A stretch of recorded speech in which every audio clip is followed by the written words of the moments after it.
نحمده ونستعينه ونستغفره ونؤمن به ونتوكل عليه ونعوذ بالله من شرور أنفسنا ومن سيئات أعمالنا من يهده الله فلا مضل له ومن يضلل فلا هادي له ونشهد أن لا إله إلا الله وحده لا شريك له ونشهد أن سيدنا مولانا محمدا عبده ورسوله صدق الله العظيم رب اشرح لي صدري ويسر لي أمري واحلل عقدة من لساني يفقهوا قولي بسم الله الرحمن الرحيم إنا أنزلناه في ليلة القدر وما أدراك ما ليلة القدر ليلة القدر خير من ألف شهر تنزل الملائكة والروح فيها بإذن ربهم من كل أمر سلام هي حتى مطلع الفجر صدق الله العظيم.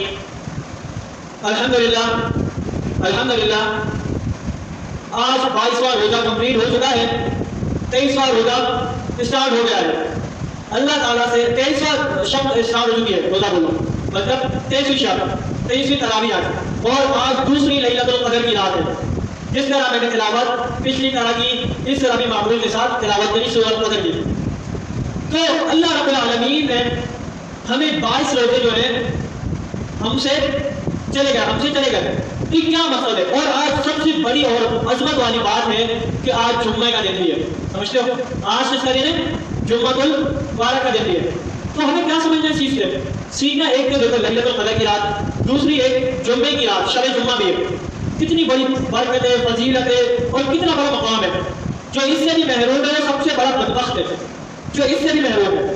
صرف میں نے لاسٹ ٹائم بیان میں کیا بولا تھا کہ بھائی ہم جو ہے بیان جب کریں یا کچھ سنیں اس میں عمل کریں تو کوشش کریں کہ اس میں عمل کریں. میں نے ان بندوں کے لیے بتایا تھا جو کام پہ جانے والے ہیں. میں ان بندوں کے لیے بتایا تھا جو مطلب کہ دل لگی رکھنے والے اس رات سے. ایک بندوں کے لیے لگایا تھا جو جہاز سے دل لگی رکھتے. ایک ہوتا ہے صرف دل رکھنا کہ کچھ دیر جاگا کچھ دیر سو گئے کچھ دیر جاگا, اس کو کہتے ہیں صرف دل لگا کے مطلب کہ ٹوٹی پوٹی بات. ایک بندہ ہوتا ہے جو پوری رات جاگ رہا ہے مگر چلے گئے بجے تک کے اور اللہ کی راہ میں کل عبادت کر رہا ہے, سب کا کیا کچھ کر رہا ہے.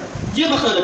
نمبر 2 ایک تیسرا وہ ہے جو جاب پہ جانے والا مجبوری ہے. بھائی اگر میں نہیں کہتا مسئلہ ہو جائے گا بہت بڑا ہو جائے گا تو میں کیا کروں کہ رات کی مغرب عشاء فجر کی نماز پڑھ لوں اور اس سے پہلے کوئی تہجد پڑھ لوں اور تھوڑے سے ذکر اذکار کے دعا مانگ کے سحری کر کے فجر کی نماز پڑھ کے اپنے معمول کے ساتھ چلے جاؤں. تو اللہ تعالیٰ سے یہ بھی امید ہے کہ ضرور وہ اس کو پکڑ لے گا کیونکہ بیچارہ مجبور ہے. کیا ہے بیچارہ وہ مجبور ہے. تو اس چکر میں یہ مسئلہ مسائل. تو مقصد کیا ہے؟ میری رائے ہے, باقی اختلاف کر سکتے ہو, مجھے اس سے کوئی فرق نہیں پڑا. میری رائے اس بندے کے لیے تاکہ بیچارہ مغرب کی نماز تکبیر اولیٰ کے ساتھ پڑھ لے, عشاء کی نماز تکبیر اولیٰ کے ساتھ پڑھ لے, فجر کی نماز تکبیر اولیٰ کے ساتھ پڑھ لے, تہجد پڑھ لے اس سے پہلے عشاء اور فجر سے پہلے عشاء کے بعد, اور اوپر سے تحیۃ الوضو تحیۃ المسجد صلاۃ التوبہ صلاۃ الحاجت سے جتنی نمازیں جو ہیں وہ پڑھ لے. تو انشاءاللہ تعالی اللہ سے امید ہے. باقی اللہ غفور رحیم ہے. ان اللہ علی کل شیء قدیر. کہ اس کی نیت جاگنے کی پوری تھی مگر وہ جاگ نہ سکا اور ٹوٹی پوٹی بات کر لی, اللہ تعالیٰ اس کو ہی بخش دے گا کیونکہ اس کی مجبوری بھی ہے. اللہ تعالیٰ اتنا بوجھ آپ کے وزن نہیں ڈالتا. علماء کرام فرماتے ہیں کہ اگر بندہ نیت کر رہا ہے اور کوئی گناہ کر کے نہیں سوتا اور تکبیر اولیٰ کے ساتھ مغرب عشاء فجر کی نماز پڑھ لیتا ہے تو انشاءاللہ اللہ سے امید ہے کہ اس کے گناہ بھی معاف کر دیے جائیں گے اور اس کو بھی اس رات کو بخش دیا جائے گا. باقی درجے میں درجہ جو ہے نا, درجہ ایک کلی فضیلت ایک جزوی فضیلت, وہ پھر بڑی جو فضیلت ہے اس کو تھوڑا لے جائے گا کیونکہ بڑی فضیلت اللہ دینا چاہے تو اللہ غفور رحیم ہے. دیکھو نہ میں فتویٰ دینے والا ہوں, نہ میں کچھ کہنے والا ہوں, نہ کوئی مفتی نہ کوئی عالم. یہ اللہ رب العالمین کی زمین ہے. یہ اللہ جانتا ہے کہ ہم جو ہے کیا کر سکتے ہیں اللہ کے لیے. ہم کون سے صحیح اور شرفا لوگ ہیں جو ہم مطلب کہ تمیز سے ساری دن پوری رات عبادت کرو گے. ابھی دیکھنا غیبت چلی ہوگی, مسجد میں بیٹھے ہوئے غیبت کریں گے. ابھی ہم جیسے نالائق بھی کیا کرتے ہیں, فلاں سیاستدان ایسا, فلاں وہ, فلاں یہ فلاں صلی اللہ. تو یہ ہم بھی گناہ گار ہیں. ہم اپنے آپ کو شریف کرتا اور عبادت اللہ نہ بچنا لوگوں کو, ہم اس سے کیا پتا وہ بندہ ہم سے زیادہ اچھا ہو. حضرت مولانا طارق جمیل صاحب حافظ اللہ تعالیٰ عنہ فرماتے ہیں کہ مولانا جمیل صاحب کا قول ہے, وہ فرما رہے ہیں کہ کسی بندے کو مطلب کہ سر کفر میں نہ ڈالو, کافر مت بولو کیونکہ اس کی پہلے تحقیق کرو کافر ہے. اگر وہ بندہ ناچ رہا ہے, مندی ناچ رہی ہے, گا رہی ہے اور اوپر سے ننگے ہوئے ہیں, پتہ کیا کچھ چل رہا ہے, جنا چل رہا ہے, پتہ کیا کچھ چل رہا ہے, پتہ نہیں فلاں ڈھکا سب کچھ چل رہا ہے. مگر یہ بات سنو, مولانا طارق جمیل صاحب نے کہا کہ تمام مفتیان کرام بھی فتویٰ دیتے ہیں کفر کا, تمام مفتیان کرام بھی فتویٰ دیتے ہیں کفر کا. تو اللہ تعالیٰ سے وہ ایک بار بھی توبہ کر لینا تو مفتیوں کی حیثیت, مفتیان کرام کا بڑا مقام ہے, عالم کا بڑا مقام ہے, مگر وہ اپنے کو دیکھ کے فتویٰ دے رہے. مگر دل کا حال تو کوئی نہیں جانتا, دل کا حال تو بولو کوئی بھی نہیں جانتا کیونکہ عالم الغیب بھی کوئی بھی نہیں ہے. علم غیب جو جس کو پتا ہے وہ کون ہے؟ رب العالمین کی ذات ہے. کسی انسان کے پاس, کسی بھی بشر کے پاس نہیں ہے. تو یہ بات خوب سمجھنا چاہیے. تو مولانا طارق جمیل صاحب یہ کہہ رہے تھے.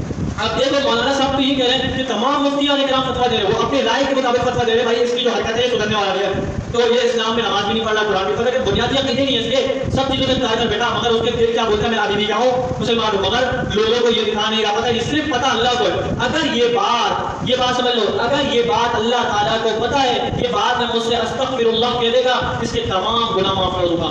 صرف یہ دل سے سچی توبہ کر لے اور کسی کو نہ بتائے. اور تمام علماء کرام فتویٰ لکھتے ہیں کفر کا کہ بھائی یہ کافر ہے, اور اس نے توبہ اسی ٹائم کر لی تو اللہ تعالیٰ اس کفر سے اس کو بچا لے گا, وہ مسلمان ہے. تو اس طرح مطلب دل کا حال کوئی نہیں جاتا سوائے اللہ کے. اللہ جس کو بخشنا چاہے, ہدایت دینا چاہے, اس کے ہاتھ میں چابی ہے ہدایت کی. کسی مولوی, کسی مفتی, کسی عالم, کسی کی بات, حتیٰ کہ ہمارے محمد صلی اللہ علیہ وسلم بھی ایک نبی فرما دیجیے کہ آپ بھی ہدایت مطلب کہ ہاں ہدایت کا راستہ بن سکتے ہیں, مگر ہدایت بات دے رہے مطلب کہ اس کو جس کے ابو جہل تھا اور اوپر سے دیگر لوگ تھے, ابو لہاب تھا, کتنا نبی پاک صلی اللہ علیہ وسلم کے اس پہ پیدائش پوزیشن تھے, جب نبوت کا اقرار کرا میرے نبی پیارے نبی صلی اللہ علیہ وسلم نے, تو کس طرح متا گیا. تو یہی بار بار ہمارے پیغمبر کو ہاتھ اٹھا کے دعا کرتے تھے کہ ان کو ہدایت دے دے. تو اللہ تعالیٰ نے بولا اگر ان کے مقدر میں ہدایت ہے تو ملے گی. ایک پیغمبر ان کافروں کے لیے دعا نہ کیا کرے, ایک پیغمبر کافروں کے لیے دعا نہ کیا کرے, کیونکہ کسی بھی بشر کے ہاتھوں میں بولو, کسی بھی بشر کے ہاتھوں میں بولو ہدایت نہیں ہے سوائے اللہ کے, اور کسی بھی بشر کے ہاتھوں میں گمراہی ہے نہیں. کیا بولتے ہیں نا فلاں شخص نے وہ کر دیا, تعبیر ڈال دیا, وہ کر دیا, یہ سب جھوٹ, ڈراوا, ٹلے بازی, بدبختی ہے. کہ ہمارے حضرت مفتی طارق مسعود صاحب فرماتے ہیں میں ان عاملوں کی ایسی بجا کے رکھتا ہوں پوڈ کاسٹ میں کہہ رہے تھے کہ ان کو تو دور سے بھی گندا سمجھتا ہوں, ایسے بدبخت نہیں ہے یہ, ان کو تو کچھ اور تعبیر کی جائے نا تو اس سے بھی زیادہ کرتے ہیں. بولا تم ہمیں دین خود کو بیچ کے دکھاؤ, قیمت ہے تمہارے اندر, ان کا باپ بھی نہیں بیچ سکتا, کیونکہ اس پہ اثر کرتا ہے جو یہ بدبختیوں میں پڑے ہیں, اس پہ اثر نہیں کرتا جو ان بدبختیوں میں بولو نہیں پڑے گا. جو پاک جو اللہ کی جو پاک ہستی کو صحیح سمجھتے ہیں اور توحید پہ قائم ہے, ان کا سے یہ کام نہیں کرتے. کیونکہ شیطان نے بولتا چل دباؤ یہاں سے کہ یہ دیکھو, شیطان کو کس طرح بدل ہے, چل یہاں سے جائیں سے, اور شیطان نے بولتا اللہ معاف کرے بھائی یہ نہیں بگڑنے والا, اس سے پیچھے ہو جاؤ, اس سے تو بھائی ہم بھی پناہ مانگ رہے تھے, لوگ بھگ جائیں یہاں سے بھائی.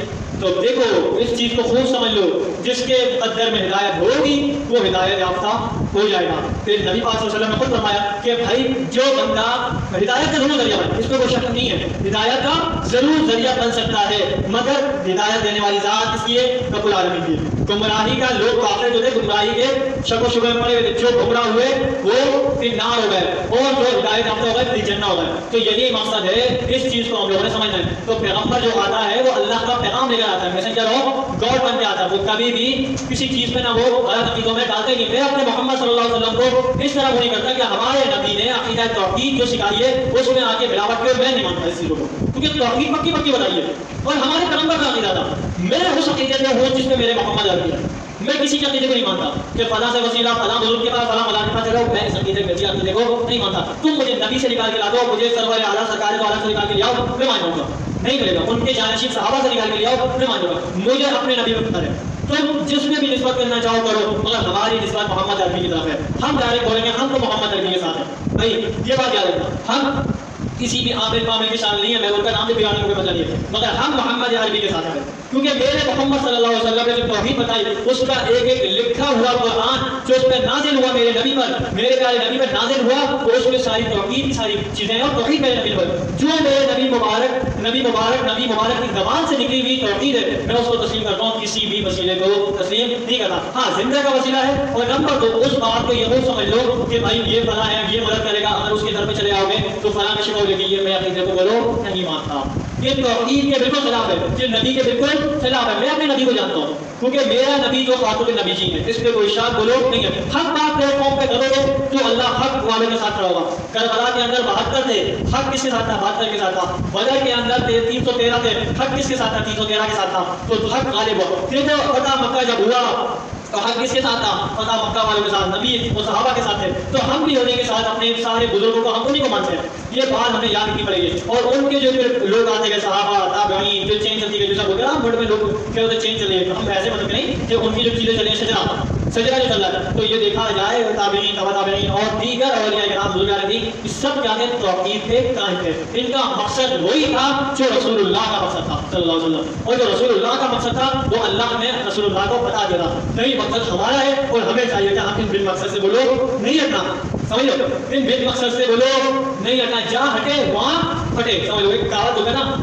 جو گھر آیا بوسے کے اندر, جو نہیں آیا وہ گھر کے اندر. تو یہی مثال سمجھ لو, مذاق میں بولا, تفریح ایک لطیفہ ہے, بولا جاتا ہے نا سلونے ہمارے گھر میں. تو بھائی جو آیا وہ جو گھر آ گیا بارش میں بوسے کے اندر, جو بارش ہوگی نا, بہت سی بارش ہوگی, وہ کہتے ہیں چلا دینا اگر بارش ہوگی تو مزہ آئے گا. وہ آیا اگر بارش ہو رہی ہوتی ہے بھرتی ہوئی، جو گھر آیا وہ اندر، جو نہیں آیا سمجھ لو وہ گٹر کے اندر. تو یہ بات ہمیں سمجھنی پڑے گی. اور انشاءاللہ تعالیٰ محمد عبداللہ خان اسپیچز میں رات 12:30 بجے آج کے مطابق اگر بیان یا بدل جائے گا 23 شب کو سمجھ لیں 23 شب یہ شب قدر کے لیے بیان ہوگا. تو آپ سب جو ہے شرکت فرمائیں اور اوپر سے کوشش کریں کہ آپ یہ بیان سننے کے بعد کچھ بیان کو بھی ضرور سنیں. اللہ تعالیٰ سے گزارش ہے کہ عمل کرنے کی توفیق عطا فرمائے.